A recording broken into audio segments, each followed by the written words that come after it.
The Sacred Mushroom and the Cross. Chapter 13. Star of the Morning. As Gemini, the heavenly twins, the Dioscuri, were identified specifically with the morning and evening star. Similarly, Jesus proclaims himself to the visionary of the book of Revelation as the bright and morning star. In part, this is a wordplay on one of the most important Greek names of the holy plant, Peristerion, spelt out within the bilingual Christian communities as the Aramaic bar, son of, and the Greek aster, star, and Hios, of the morning.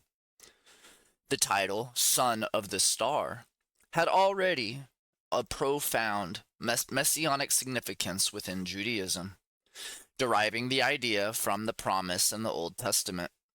A star shall come forth out of Jacob, and a comet shall rise out of Israel.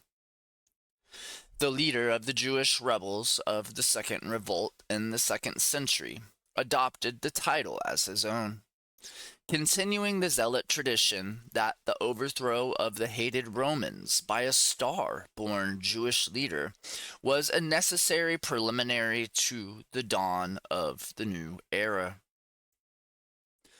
The more precise relationship between the sacred mushroom and the bright and morning star is seen in the oracle of Isaiah, directed at the king of Babylon. He sees the enemy in terms of the fungus whose life, so glorious in its heavenly conception and fulfillment, is yet so short-lived. How are you fallen from heaven, shining one, son of the dawn? How are you cut down to the ground, you who laid the nations low? You said in your heart, I will ascend to heaven. Above the stars of God I will set my throne on high. I will sit on the mount of assembly in the far north. I will ascend above the heights of the clouds. I will make myself the Most High, like the Most High. But you are brought down to Sheol, to the depths of the pit. The application of the mushroom epithet to the Mesopotamian monarch was possible through a similarity between the name of the city, Babylon, and that for the fungus, which came down into Greek as bubolion, attached, like many fungus names, to the squirting cucumber, elatrion. The phallic connections in the case of that plant are obvious, as they are in the case of the mushroom, and the common name in fact derived from a Sumerian phrase, gu bar, top of the head, glans penis. An amusing instance of this same association of the Mesopotamian city name and the mushroom, this time quite unintentional, is detectable in Pliny's description of a certain parasite which takes possession of a Babylonian thorn bush. We must not leave out a plant that, at Babylon, is grown on thorn bushes, because it will not live anywhere else, just as mistletoe grows on trees, but the plant in question will only grow on what is called the royal thorn. It is a remarkable fact that it buds on the same day as it has been planted. This is done just as the rising of the dog star, and it very quickly takes possession of the whole tree. It is used in making spiced wine, and it is cultivated for that purpose. This thorn also grows on the long walls at Athens. It is this last phrase which, more than anything, identifies the thorn in question. The tradition must have come down to Pliny through Semitic sources, which preserved an original name for the mushroom based upon the Sumerian gu-tij-u-dun, ball and socket, penis and vulva, already noticed. It will have been mistakenly understood as the Semitic phrase kotel atuna, long wall of Athens, and hence Pliny's strange restriction of the growth of his parasite to this one spot. It is by such intentional and unintentional puns on names that botanical references were confused and misapplied, and can in some cases now be restored. The morning and evening star is, of course, Venus. To appreciate the relevance of this luminary to the sacred fungus, we must try to understand its place in the astral system as anciently understood, and the fertilizing power that it was supposed to wield. Each morning before the sun god withdraws his penis from the earth's vaginal sheath, a rival to the heavenly Father slips from the nuptial chamber and heralds the coming dawn. This star is second only to the sun and moon in brightness, and usurps some of their glory by lightening the eastern sky in the morning and holding back the veil of night until the moon rises. This star they called Venus, Juno, Isis, or Aphrodite. Thus Pliny. Before the sun resolves, a very large star named Venus, which varies its course alternatively, and whose alternative names in themselves indicate its rivalry with the sun and moon. When in advance and rising before dawn, it receives the name of Lucifer, and being another sun and bringing the dawn, whereas when it shines after sunset, it is named Vesper, as prolonging the daylight, or as being deputy for the moon. Further, it surpasses all the other stars in magnitude, and is so brilliant that alone among stars it casts a shadow by its rays. Consequently, there is a great competition to give it a name, some having called it Juno, others Isis, others the mother of the gods. And as we may now understand, their names for star show that the ancients pictured these luminaries as pennies in the sky, their light fancifully seen as the glow of the gland's fiery crown. And at first sight it seems then strange that this most powerful of all stars should be given female names like Venus and Juno. The reference, however, is to its generative power.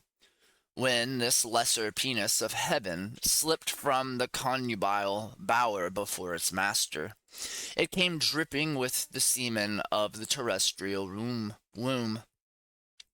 The sun, yawning and stretching its blazing path across the sky, would bum away the fragrant drops that his forerunner scattered, and until then they would remain as dew on the earth, the most powerful conceptual fluid of nature.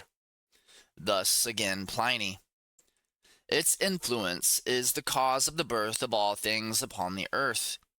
At both of its risings it scatters a genital dew, with which it not only fills the conceptive organs of the earth, but also stimulates those of all animals.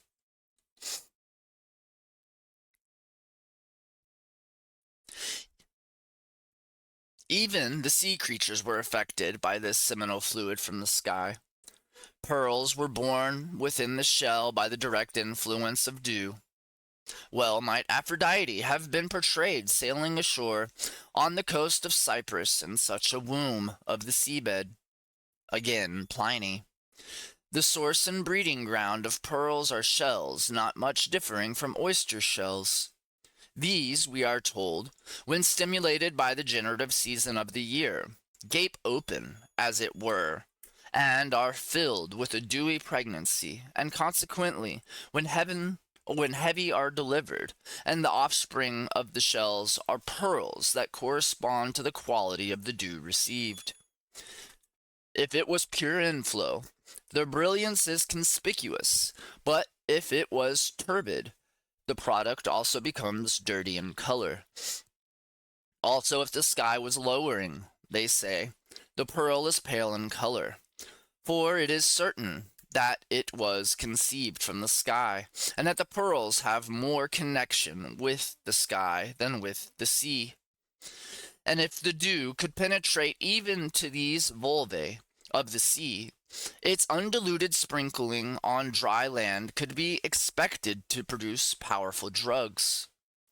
And after the rising of each star, but particularly the principal stars, or of a rainbow, if rain does not follow but the dew is warmed by the rays of the sun, drugs, medicamenta, are produced, heavenly gifts for the eyes, ulcers, and internal organs. And if this substance is kept when the dog star is rising, and if, as often happens, the rise of Venus or Jupiter or Mercury falls on the same day, its sweetness and potency for recalling mortals' ills from death is equal to that of the nectar of the gods. So it was. And when the Israelites awoke in the desert after an evening of filling their bellies with quail flesh, it was to discover that the spermal emission of the dew had left behind it manna, the bread of heaven, which we may identify with the sacred fungus. We shall see later how mushroom worship was closely connected with necromancy, that is, the raising of the spirits of the dead for fortune telling. It is in this context that we should now read a passage in Isaiah. O dwellers in the dust, awake and sing for joy, for thy dew is a dew of light, and on the land of the shades thou wilt let it fall. The refrain, as their name can now be seen to mean, were those cast down from heaven, the fallen angels of the 6th chapter of Genesis, and a common theme of Jewish mythology. And as the morning dew brought forth the sacred mushroom, so in the eyes of the prophet would it give life to these denizens of the underworld. Pliny draws further connection between dew and the holy plant when he says that even the demonic power of the mandrake is increased when touched with morning dew. In a very special way, then, the sacred fungus was the offspring of the morning star, as Jesus proclaims himself to be to the mystic. It thus had the unique ability of forming a bridge between man and God, being not entirely divine nor yet merely mortal. It gave men the power to become, for a little while, like the gods, knowing good and evil. And like the mushroom itself, it allowed mortals to become Dioscorai, as the Greeks understood that name of the sacred fungus, sons of God. And as the New Testament writer says of Jesus, to all who received him, who believed in his name, he gave power to become children of God, who were born not of blood, nor of the will of the flesh, nor of the will of man, but of God. And the Word became flesh and dwelt among us, full of grace and truth. We have beheld his glory, glory as of the only Son from the Father.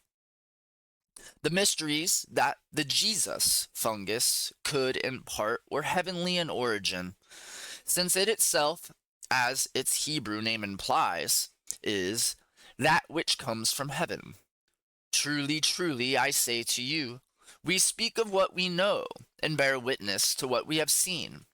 No one has ascended into heaven but he who descended from heaven, the Son of Man.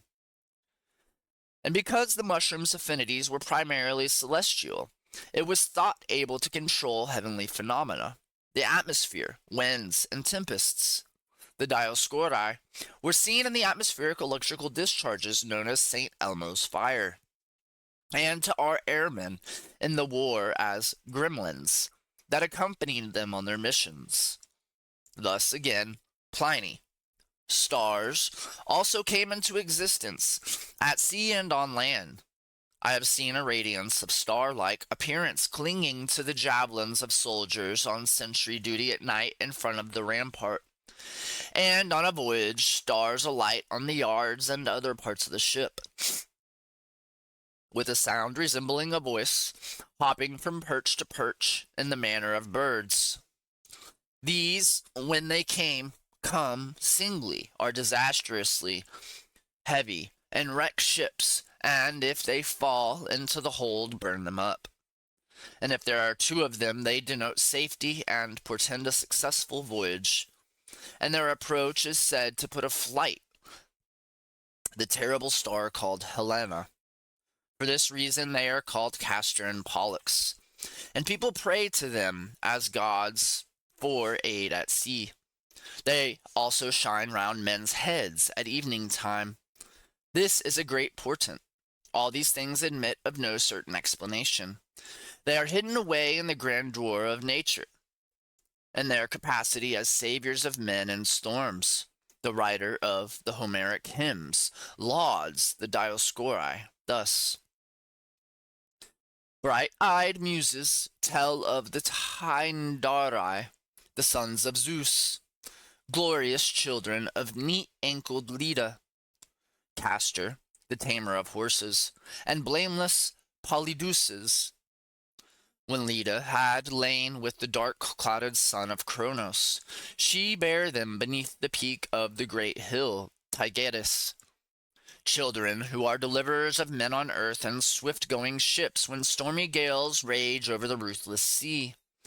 Then the mariners call upon the sons of great Zeus, with vows of white lambs, going to the forepart of the prow.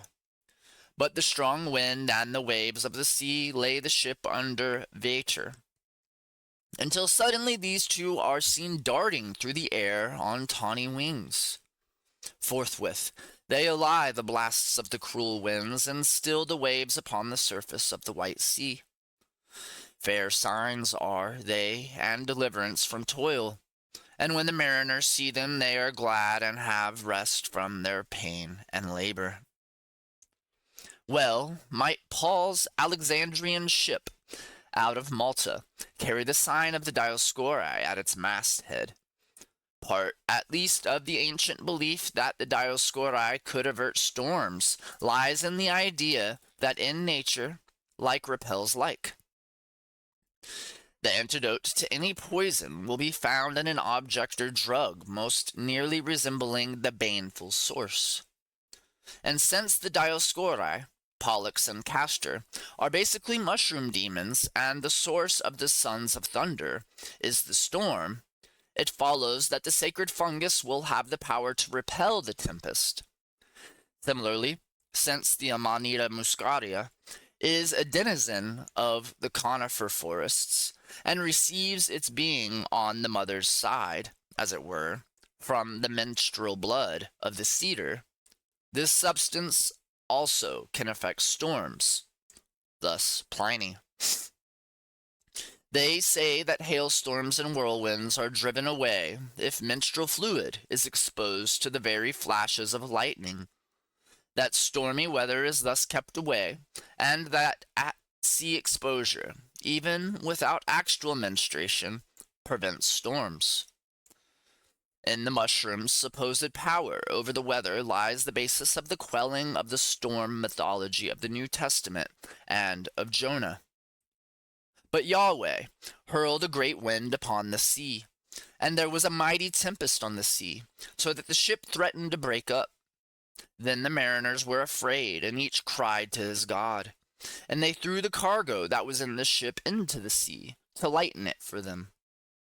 But Jonah had gone down into the bowels of the ship, and had lain down and was fast asleep. So the captain came and said to him, "What's the matter, sleeper? Get up and call on your God. Perhaps the God will give us a thought that we don't perish." And after casting lots to find out who was to blame among them for their plight and the God's wrath, the sailors discovered that Jonah was the culprit, since he was fleeing from the face of Yahweh. Then they said to him, "What shall we do to you, that the sea may abate for us?" For the sea was becoming more and more tempestuous. And he said to them, "Take me up and throw me into the sea. Then the sea will quieten down for you." This the sailors eventually did, praying at the same time to be freed from the blood guilt on Jonah's account, and the sea ceased from its raging. Compare now the story of Jesus and his disciples on the Galilean Sea. On that day, when evening had come, he said to them, "Let us go across to the other side." And leaving the crowd, they took him with them just as he was in the boat. And other boats were with him. And a great storm of wind arose, and the waves beat into the boat, so that the boat was already filing. But he was in the stern, asleep on the cushion. And they woke him and said to him, Teacher, do you not care if we perish? And he awoke and rebuked the wind and said to the sea, Peace, be still. And the wind ceased. And there was a great calm. And he said to them, Why are you afraid? Have you no faith? And they were filled with awe, and said to one another, Who then is this, that even wind and sea obey him? In both stories, the underlying factor is the supposed ability of the sacred fungus to quieten storms. However, as with other such myths, as expounded in the Bible, there are several layers of literary construction. For example, behind the whole of the Jonah story, there is probably a play on the name of the sacred fungus, latterly known in Greek as peristerion, but originally the Sumerian bar ushtar ayu na, in whatever form it was known among the Semites. The name was capable of being teased out by the myth makers into something like bar setara Yona, Jonah, son of hiding, concealment, on which that element of the Jonah story about his flight from Yahweh's presence would appear to have been used.